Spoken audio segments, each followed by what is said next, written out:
हरे Krishna everyone, एक बार फिर से हम लोग प्रैक्टिस करेंगे इशू ऑफ शेयर चैप्टर का। ये पार्ट थर्ड है, यानी ये तीसरा वीडियो है। इस तीसरे वीडियो में मैं फिर से 12 क्वेश्चन, 12 या 13 क्वेश्चन में आप लोगों को बताऊंगा। तो स्टार्ट करते हैं।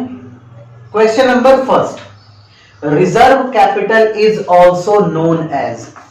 रिजर्व कैपिटल इन 4 ऑप्शन में कौन सा सही है? रिजर्व कैपिटल को क्या कहते हैं? कैपिटल रिजर्व नहीं। रिजर्व कैपिटल होता क्या है वो जान लीजिए। रिजर्व कैपिटल जो होता है वह शेयर कैपिटल का वह हिस्सा होता है जो कंपनी अपने जीवन काल में नहीं मांगती है, यानी कि उसको रिजर्व करके रखती है। और जब कंपनी बंद होती है ना, लिक्विडेशन का प्रोसेस होता है, उस वक्त कंपनी अपने जो भी डेब्ट होते हैं उसके सेटलमेंट के लिए मांगती है। तो कैपिटल रिजर्व तो हो ही नहीं सकता है, तो ये आपका राइट ऑप्शन नहीं होगा।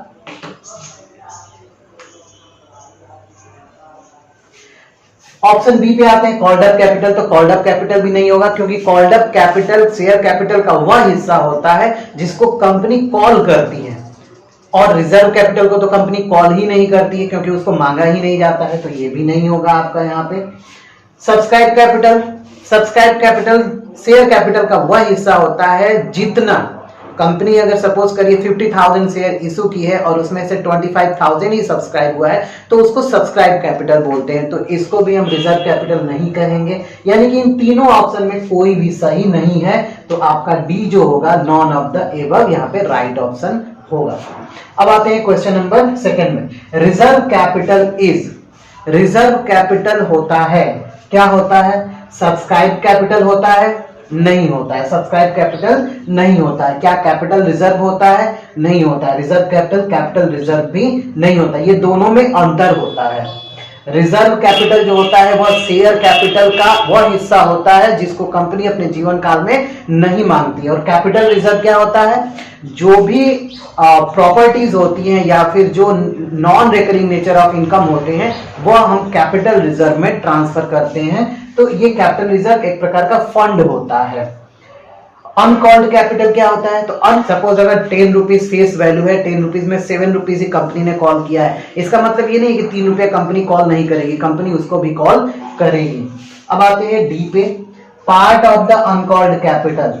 यस, अनकॉल्ड कैपिटल का वह हिस्सा जो कंपनी नहीं मांगेगी। अनकॉल्ड होने का मतलब ये नहीं होता है कि कंपनी उसको नहीं मांगेगी, नहीं मांगेगी, कंपनी मांग सकती है, ठीक है।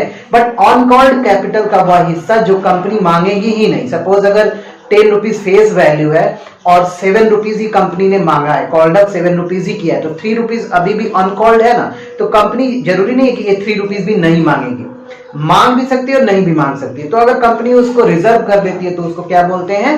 रिजर्व कैपिटल बोलते हैं। तो वो part of the uncalled capital होता है। तो आपका ऑप्शन बी जो है वो राइट ऑप्शन है यहाँ पे। Reserve capital is a part of, reserve capital is a part of, किसका हिस्सा होता है? तो रिजर्व कैपिटल जो होता है वो शेयर कैपिटल का हिस्सा होता है। बट ऑप्शन में हम लोग चलते हैं, ऑप्शन ए क्या है? पेड अप कैपिटल, बिल्कुल भी नहीं है ये, पेड अप कैपिटल का हिस्सा नहीं होता है। फॉरफिटेड शेयर कैपिटल नहीं, इसका भी हिस्सा ये नहीं होता है। एसेट्स तो है ही नहीं है। Capital to be called up only on liquidation of company. Yes, this one is a right option आपका। कंपनी जब बंद होगी, यानी कि लिक्विडेशन के केस में कंपनी क्या करेगी? इस रिजर्व कैपिटल को मांगेगी, तो वह उसका हिस्सा होता है। तो आपका ऑप्शन डी जो है ये राइट ऑप्शन है यहाँ पे। क्वेश्चन नंबर 4 को देखते हैं। In the balance sheet of a company under the heading share capital at the last is sold. Students, अगर आपने बैलेंस शीट बनाया है तो बैलेंस शीट में आप एक नोट्स टू अकाउंट भी अटैच करते हैं। उस नोट्स टू अकाउंट में आप जो बैलेंस शीट में जो सब हेड्स शो करते हैं उसको डिटेल में आप सॉल्व करते हैं नोट्स टू अकाउंट में। तो शेयर कैपिटल के नोट्स टू अकाउंट में जब आप बनाते हैं तो सबसे पहले क्या लिखते हैं? ऑथराइज्ड कैपिटल, उसके बाद क्या होता है? इशूड कैपिटल, इशूड कैपिटल के बाद क्या होता है? Subscribe capital. तो सबसे लास्ट में क्या आता है? Subscribe capital. तो आपका कौन सा ऑप्शन सही होगा इसमें? Subscribe capital, subscribed share capital. तो ऑप्शन बी जो है आपका राइट ऑप्शन यहाँ पे होगा, क्योंकि एथराइज कैपिटल पहले नंबर पे आता है, इशूड कैपिटल दूसरे नंबर पे आता है और सबसे लास्ट में आता है सब्सक्राइब, उसके बाद कोई कैपिटल शो नहीं होता, यानी कि रिजर्व कैपिटल तो माना ही नहीं जाता है, तो इसको यहाँ पे दिखाएंगे नहीं। तो ये तीनों ऑप्शन क्या है, यहाँ पे रॉन्ग है और आपका ऑप्शन बी राइट है।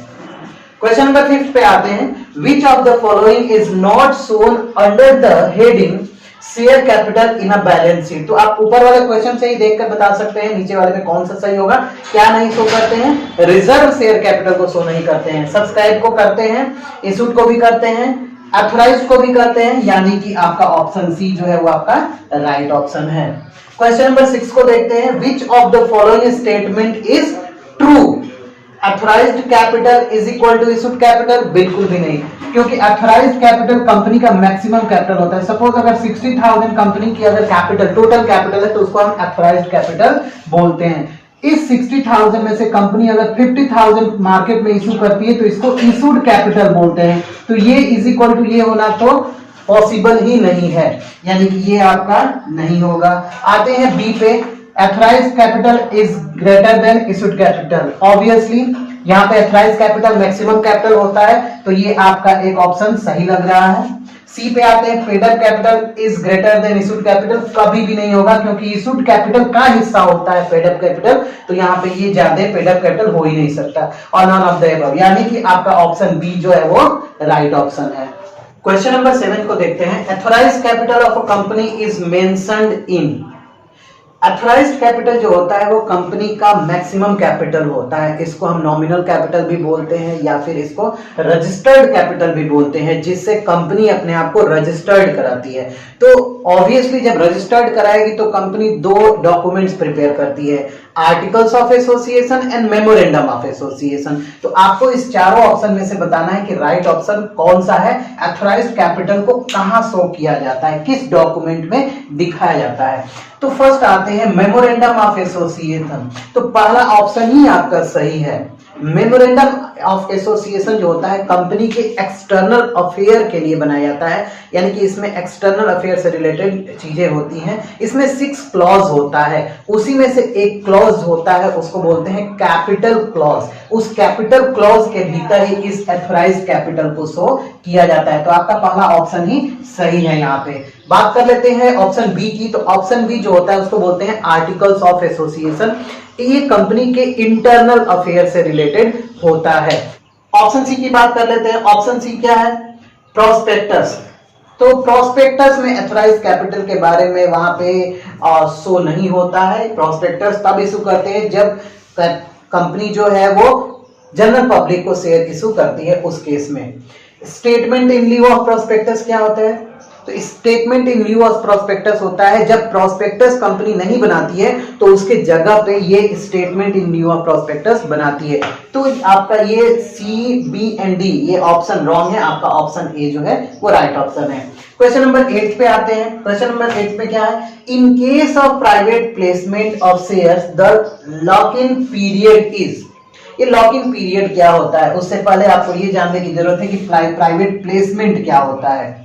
प्राइवेट प्लेसमेंट की जो डेफिनेशन दी गई है, जो उसके बारे में बताया गया है, वो सेक्शन 42 कंपनी एक्ट 2013 में लिखा गया है कि कंपनी जो है अपने शेयर्स को प्राइवेट प्लेसमेंट भी कर सकती है। प्राइवेट प्लेसमेंट का मतलब होता है कि कंपनी अपने शेयर को, जब प्रमोटर ये समझते हैं कि वह फंड जो है बिना जनरल पब्लिक को इनविटेशन दिए भी फंड रेज कर सकते हैं अपने फ्रेंड से, रिलेटिव से या फिर किसी इंस्टीट्यूशन से, तो कंपनी जो है वो प्रोस्पेक्टस इशू ना करके उसके जगह पे एक ड्राफ्ट प्रोस्पेक्टस इशू करती है, जिसको ही statement in lieu of prospectus भी बोलते हैं। अब इसमें एक लॉकिंग पीरियड भी होता है। जब कंपनी प्राइवेट प्लेसमेंट करती है तो अलॉटमेंट होने के बाद जिसको भी ये शेयर अलॉट हुआ है वो कम से कम 3 सालों तक उस शेयर को बेच नहीं सकता है, यानी कि ऑनरशिप ट्रांसफर नहीं कर सकता है। तो उसी को हम लॉकिंग पीरियड बोलते हैं। ये लॉकिंग पीरियड 3 इयर्स का होता है, तो आपका ऑप्शन सी जो है वो राइट ऑप्शन है। क्वेश्चन नंबर 9 पे आते हैं।